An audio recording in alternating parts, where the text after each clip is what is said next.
Sa panahon ng mabilis na impormasyon at kaliwat ka ng balita, kailangan mo ng isang channel na mapagkakatiwalaan, diretsyo at para sa bayan. Ito ang Balitang Pambansa, ang iyong bagong tahanan ng mainit na issue, tunay na impormasyon at mga balitang hindi mo dapat palampasin. Mula sa mga trending na kaganapan sa social media hanggang sa mga seryosong isyong pambansa. Bantay kami sa bawat sulok ng bansa para sa iyo. Hindi lang basta chismis, kundi validated news, mga impormasyon na may batayan at mga kwento ng tunay na buhay Pilipino. At kung gusto mong laging nauuna sa kaalaman, huwag kalimutang mag-like, mag-share at higit sa lahat, mag-subscribe. Dahil sa Balitang Pambansa, balita mo, boses mo, bayan natin ito.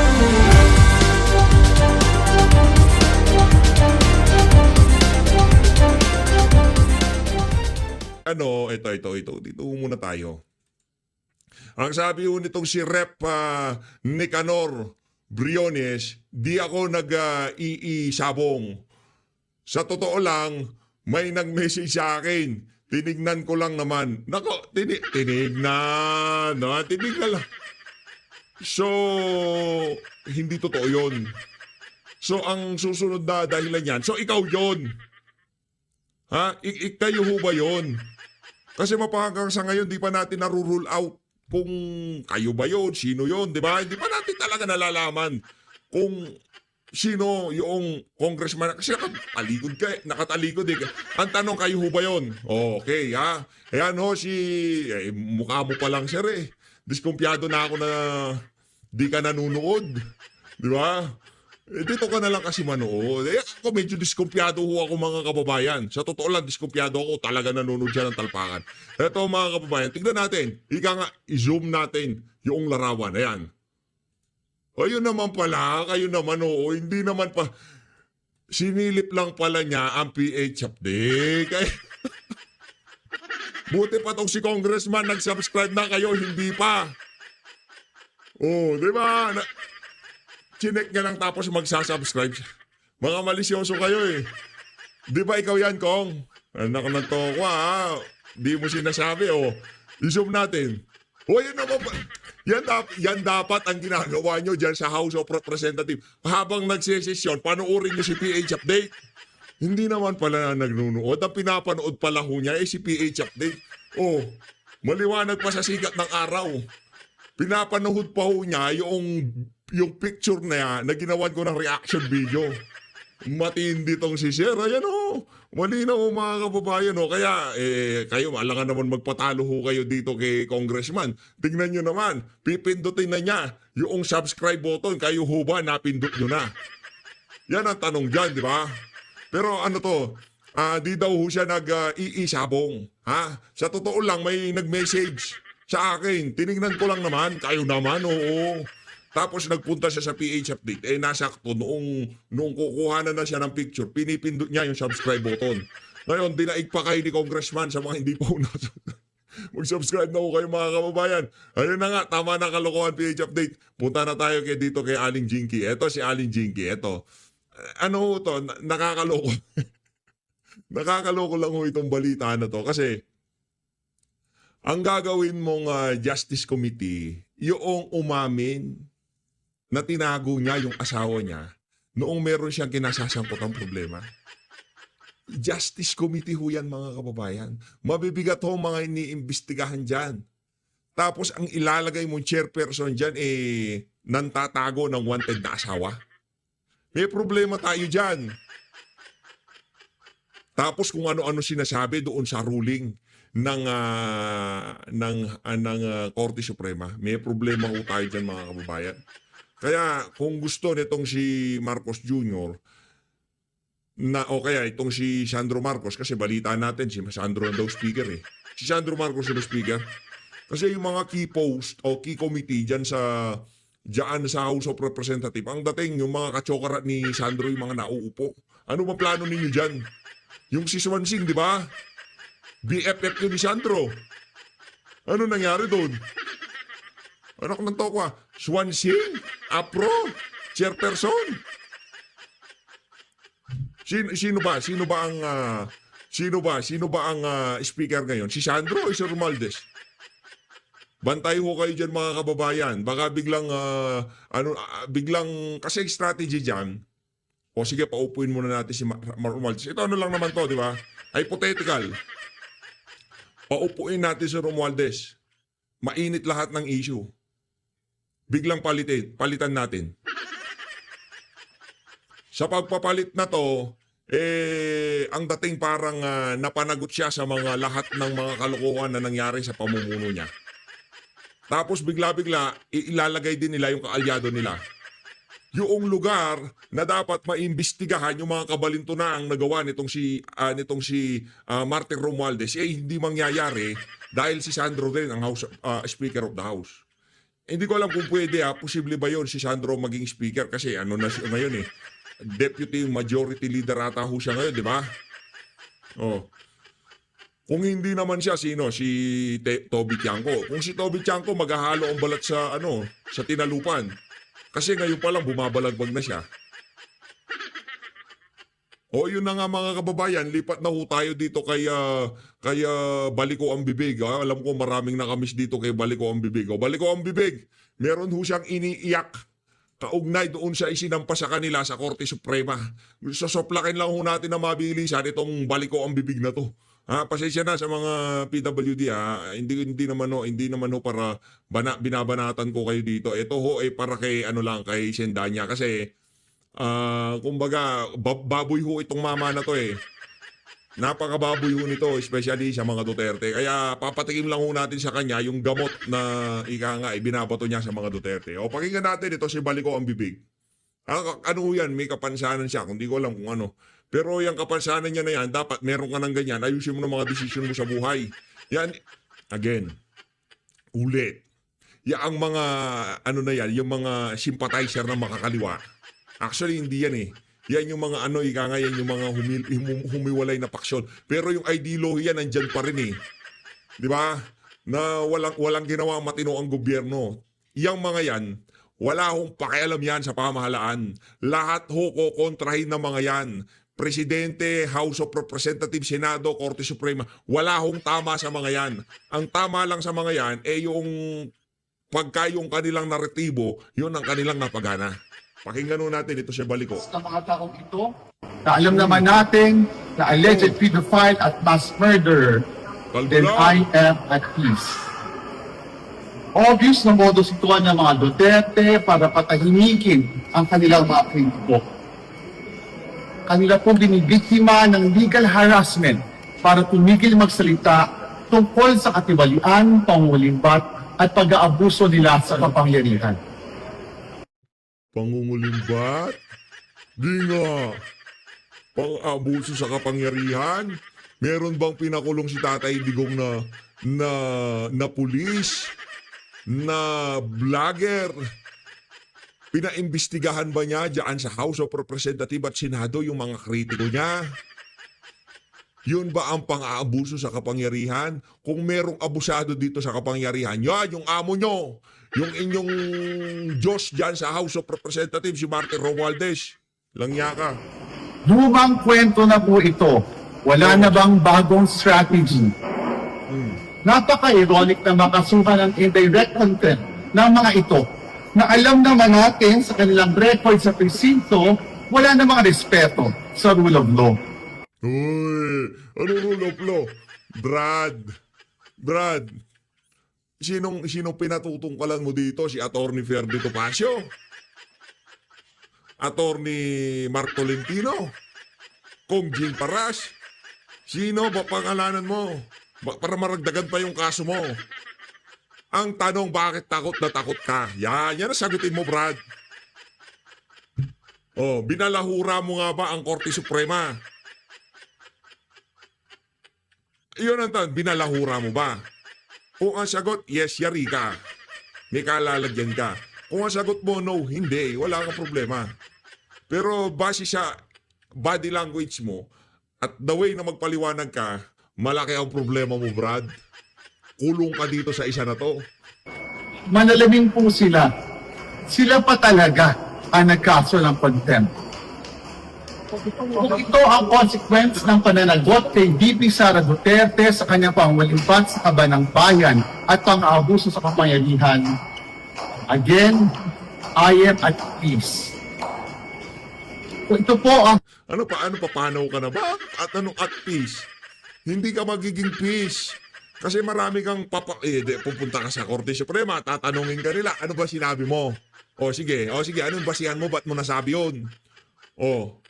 Uy, hindi, binasa mo ba yung 90 pages na ruling? Nabasa mo? Hindi po. So ano nabiging basihan mo? Ba't mo nasabi yun? Yari ka dito, Brad.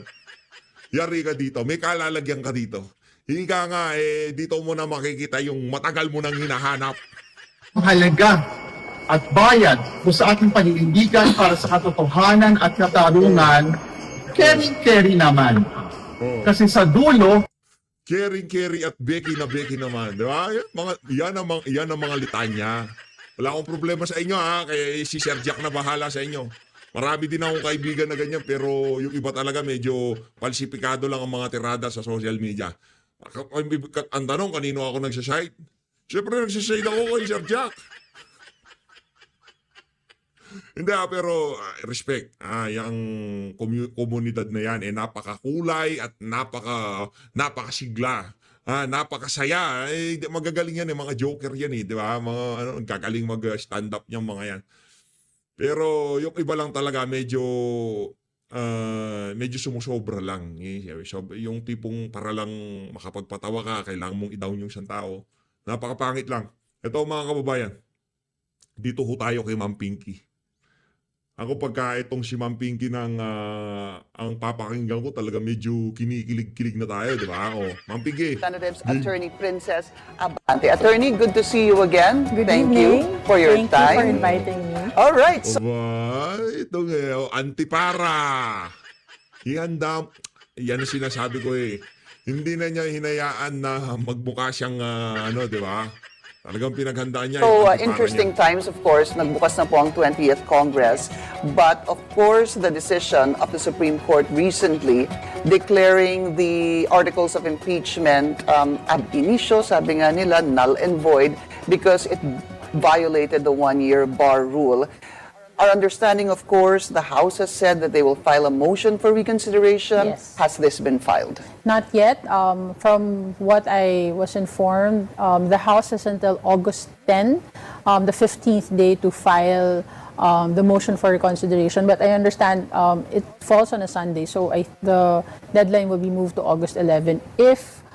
When the Counsel of the House, through the Office of the Solicitor General, will file it, whether on the day of the deadline or before that, I have no information yet. Help us again understand that in terms of, you mentioned the Solicitor General. How does that work? The Solicitor General is the general counsel for all government institutions. So by operation of law, they represent the House of Representatives in cases where the House is named as a respondent. All right. And has there been a meeting of minds between the government counsel and the House prosecutors? Like we mentioned in our previous statements, we believe that there were erroneous facts that were relied on by the Supreme Court in their decision. The one-year ban rule was applied in the actions of the House that we followed based on the Constitution. Attorney, hinay-hinay ka. Hinay-hinay lang. Okay? Binabalaan na kita. Ang kalaban mo dito, hindi lang ang Korte Suprema. Yung mga taong sumusunod sa rule of law. Yung mga taong nagmamahal sa rule of law. Okay? Kung kayo hindi kayo nagmamahal sa rule of law, kami, mahal namin ang rule of law. Diba? Kasi kayo, ang nasa utak nyo, pagka hindi na ako sa Santong Dasalan, kidnapin, padala sa Dahig, Netherlands. Tama, mali. hindi nila makuha sa propaganda sa social media si Tatay Digong. Mainstream media, anong ginawa nila? Kinidnap, dinala sa The Hague, Netherlands. O dito sa isa na to, yan na naman ang gagawin nyo. Hindi nyo nakuha sa dasalan. So idadaan nyo sa paspasan. O pagkapaspasan, kung ang nasa likod namin ng Korte Suprema, makikipagbalagbagan na kami. Ganun lang naman ho yun.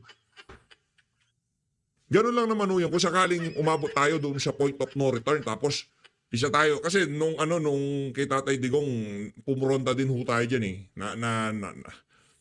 Kaya nga naranasan natin yung experience na yun.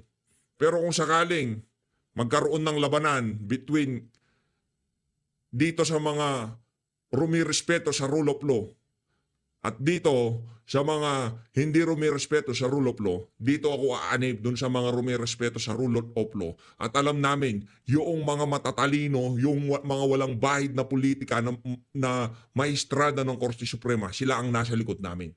Doon ako papanig. Hindi ako papanig doon sa mga politikong ang gusto lang maging presidente. Ang gusto lang ma-advance yung kanilang mga political agenda, political ambition. Hindi ako papanig sa mga yon. Papanig ako kung nasaan ang rule of law.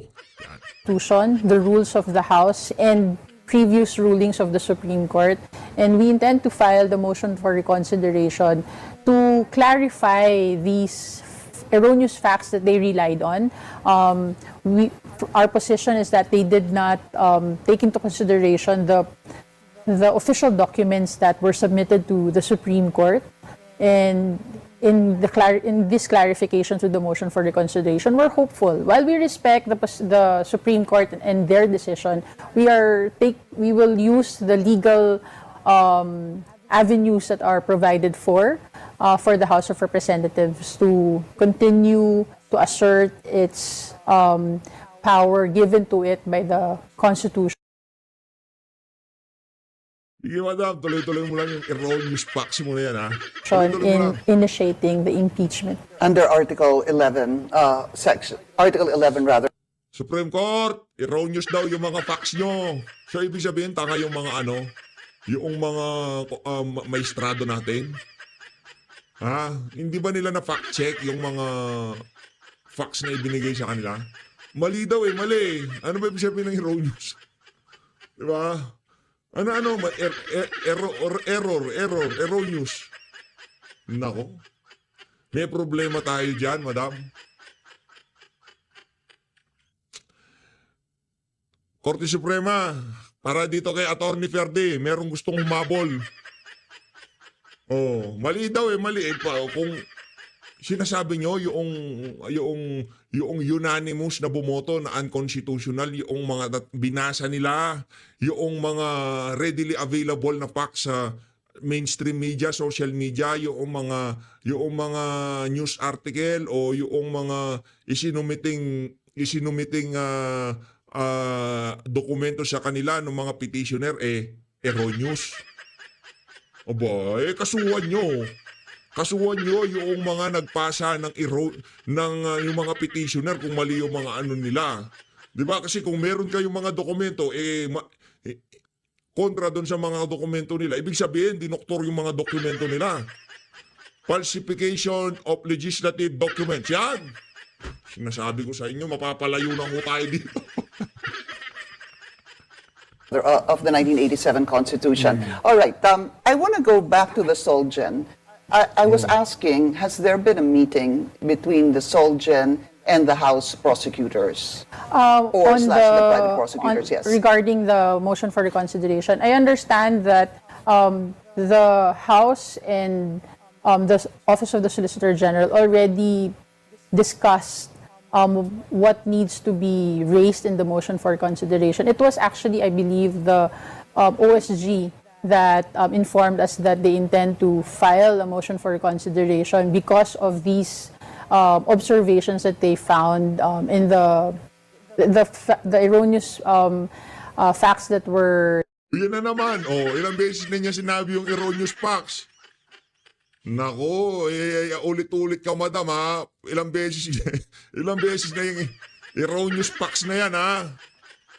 Oh, ang dali lang palang i-impluwensyahan ang pagdedesisyon ng ating maestrado diyan sa Korte Suprema. Latagan mo lang ng erroneous facts. Tama, madam. Oh, erroneous facts.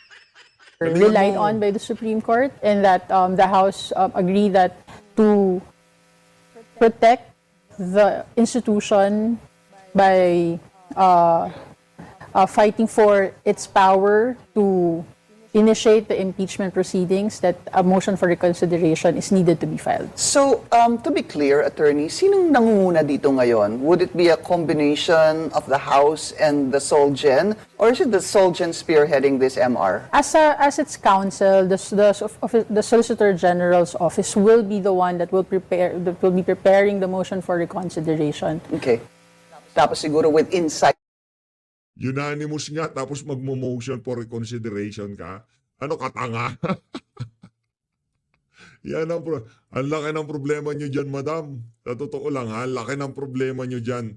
Nagkukumahog itong si Tamba na hindi kumuho yung napakatagal niyang binuo na impeachment laban sa kay BP Sara. Napakamahal na gastos, nandyan na yung 150 million daw di umano na binayad doon sa mga pumirma. Napakarami ho niyang oras na sinayang para siraan si BP Sara. Kailangan pa niyang mag-hearing ng katagal-tagal. Napakaraming sesyon para lang mabanatan itong si BP Sara. Kaso ang problema, ang sabi ng Korte Suprema, null and void ab initio. Ang sakit to. Natawa January pa lang last year. Actually, ano pa lang December pa lang last year. Umpisa na bakbakan tipong 2023 pa lang, binabanatan na si BP. Di ba? Tapos January, nag-umpisa na yan, bakbakan na yan. Hanggang umabot na doon sa KOJC, yan, nag-umpisa na ho dyan. Talagang tuloy-tuloy ang pagbira nila. KOJC, kay BP Sara, lahat to. Napanood nyo ho yun sa mga sumabaybay sa PH Update, di ba? Kino-cover ho natin yung mga live dyan sa Kingdom. Nakita ho natin lahat ng pag-aabusong ginawa ng administrasyon. Lahat ho yun mga kababayan para mapabagsak ang mga Duterte. Kung ang mga senador nabola nila, nakapag-convene ng Korte Suprema, ang sabi nakapag-convene ng impeachment trial court, impeachment court. Tapos, ang sabi ng Korte Suprema, null and void ab initio. Tapos, ang usap, ang tawag doon, yung final and executory, tapos mag-MR ka, kasi Raulo. Sabi na nga, final and executory, motion for reconsideration, baka isampal sa 90 pages na, hindi mo naintindihan. Final, hindi, ano yung word na mahirap intindihin? Pinale, tapos, huli, wala na. Tapos mag-MR ka, anak na to ko, may problema tayo dyan. Kung ganyan lang rin naman yung usapan, ayoko. sites, of course, from the House Prosecution Panel. Definitely, the House Prosecution Panel kasi sila yung authorized by the House for the impeachment trial. But for the case before the Supreme Court, it's the OSG that will be representing the House. All right. When you said erroneous, would you be able to share with us ano yung nakita ng Solicitor General na erroneous parts of the decision of the Supreme Court regarding this impeachment case? Without preempting the arguments that will be set forth by the OSG, I will just again state what I've mentioned earlier in my statements when we announced that the House will be filing a motion for consideration. No? Number one, the Supreme Court mentioned that walang plenary vote doon sa pag-transmit ng fourth complaint to the Senate, when in fact it was already in the records of the House that it was voted by the plenary, the House itself, the whole body of the House, when it was validated that the fourth complaint was signed and verified by at least 1/3 members of the House. Yun na yung vote. Yes. Yeah. And then, yung inaction na sinasabi on the first 3 complaints, that no action was done on the 3 complaints before it adjourned, when actually there was.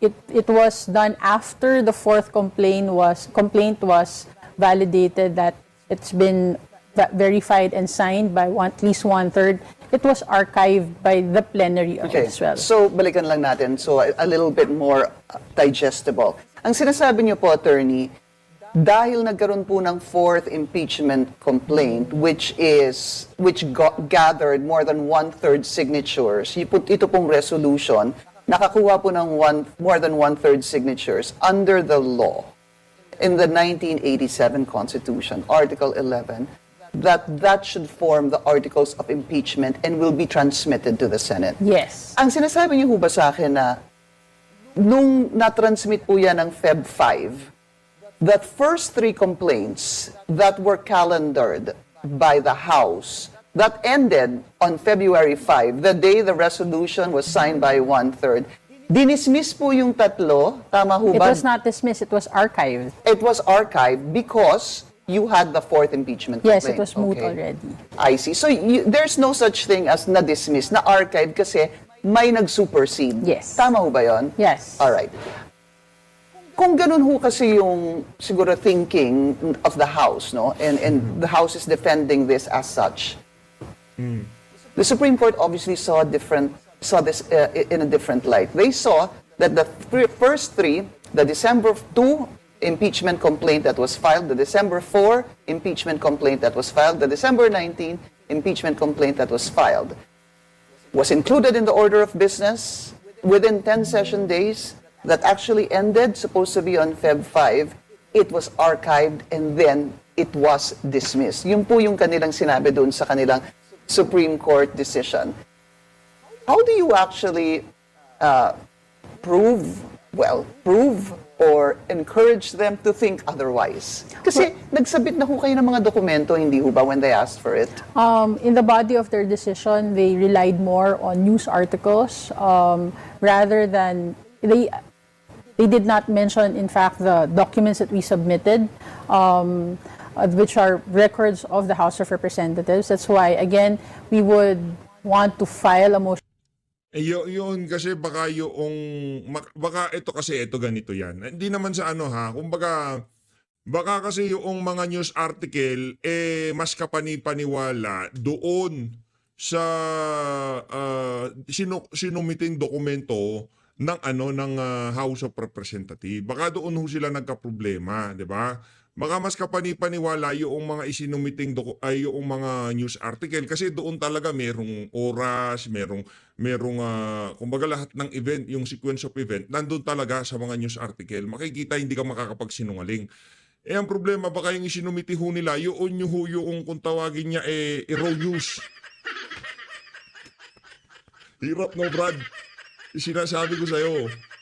Puro ka kasi erroneous eh. Yan to yung napapa-erroneous na rin ako sa'yo. Motion for reconsideration to clarify these facts, and perhaps that they would see that in the House's actions in the initiation of the impeachment proceedings, that it did follow the provisions of the Constitution, including the previous rulings of the Supreme Court. When you talk about the previous ruling, are you talking about the Francisco Yes. ruling, no? Balikan lang po natin, attorney, for those who might are not very enlightened with this Francisco ruling. This is the ruling to which the Supreme Court had said, basically the 1 year bar starts upon initiation. At ang sabi po dito sa Francisco ruling, maybe you should be the one to tell us more. The 1 year ban starts at the initiation at the Committee on Justice, not the filing of the complaint. And in this case, only 1 complaint was initiated by the House of Representatives, and that is the 4th complaint. That was filed last February 5. Yes. All right. Doon ho kaya sa motion for reconsideration, was there a consideration that maybe the House might want to ask for oral arguments? I ask that because the former Chief Justice Artemio Panganiban had mentioned that if he were still, sabi nga niya, with the Supreme Court, there were issues he would have done a different process. And one of that, he said that there should have at least been an oral argument here. Kung sabi nga daw niya, kung yung paglipat ng pondo ng PhilHealth to the National Treasury ay binigyan ng oral arguments ng Korte Suprema, dapat din daw ito. And then, also recently, former Associate Justice Adolf Ascuna also said oral arguments should be considered. Well, it will be up to the Council of the House of Representatives on what they will pray for in the motion for reconsideration. I have no information aside from what the initial observations were by the House's counsel, but we have read the other commentaries on the decision of the Supreme Court, and we are hoping that with the filing of the MR, we would have a better position so for the House to continue with the impeachment proceedings. Siguro, just for clarity also, I don't know, I wasn't looking at the screen, if we were able to show that particular article in the 1987 Constitution, yung pong sinasabing one-third vote, that if the House actually is able to gather one-third vote, here it is, a vote of at least one-third of all members of the House shall be necessary either to affirm a favorable resolution with the articles of impeachment of the committee or override its contrary resolution. The vote of each member shall be recorded. And then it also says that in case the verified complaint or resolution of impeachment is filed, ito yung second mode, hindi ba, Yes. Attorney? This is the second mode that happened February 5. It's filed by at least one-third of all the members of the House. The same shall constitute the articles of impeachment, and trial by the Senate shall forthwith proceed. Here's the issue. Attorney, ang sabi po ng Korte Suprema, hindi ho ba ab initio, null and void? Dahil mali daw at nag-violate na sa one-year bar rule na wala ng jurisdiction yung Senado. What do you say to that? Well, again, our position is that the House did its job, its role in the initiation of the impeachment proceeding according to the Constitution, according to the rules of the House, according to the previous rulings of the Supreme Court.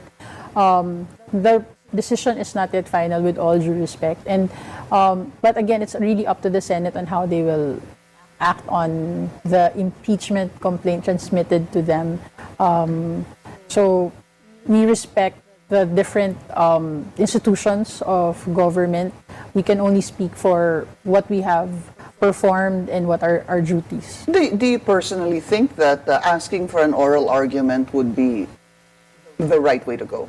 At this point, well, I try not to speak on my personal opinion because I'm a spokesperson of the House. So my personal opinion doesn't really have space Okay. for public. Fair enough. Yeah. Let me revise that question. Were there appeals or considerations from the House members to the Solgen to ask for oral arguments? I have no information on that. Wala Opo, ka pang naririnig. wala pa akong information tungkol doon. I know that there are different views of various members of the House on how the Supreme Court decided on the case. Many have been vocal. Many are quiet about their opinion. But yun sa mga specifics na mga gustong maisama sa motion for reconsideration in the discussion with the Council of the House, wala pa po akong information. Pero bahala ka dyan. Gusto nyo tapusin yung